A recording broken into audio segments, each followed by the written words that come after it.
अस्सलाम वालेकुम नाज़रीन, अंडरग्राउंड न्यूज़ के साथ मैं हूं गुलनाज़ ज़ाहिद। नजर डालते हैं आज की अहम खबर पर। बरतानिया की मुमताज़ कारोबारी, समाजी और सियासी शख्सियत SK कमर्शियल प्रॉपर्टी के चीफ एग्जीक्यूटिव और साबिक उम्मीदवार मेयर ग्रेटर मैनचेस्टर और साबिक उम्मीदवार मेंबर यूरोपीय पार्लियामेंट चौधरी मोहम्मद असलम कंबू ने मेयर रोचडेल कौंसल शकील अहमद की दावत पर मेयर पार्लियामेंट में खुसूसी मुलाकात की। उन्होंने मेयर बुक पर अपने तासुरात तहरीर किए। मेयर शकील अहमद ने उन्हें खसूसी मेयर बैज भी लगाया।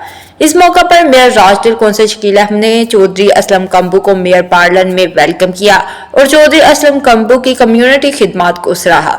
चौधरी असलम कंबू ने मेयर कौंसल शकील अहमद को उनको मेयर पार्लियामेंट मद्दू करने पर शुक्रिया अदा किया और कहा कि मेयर कौंसल शकील अहमद की रोचडेल कम्युनिटी की खिदमात को हमेशा याद रखा जाएगा।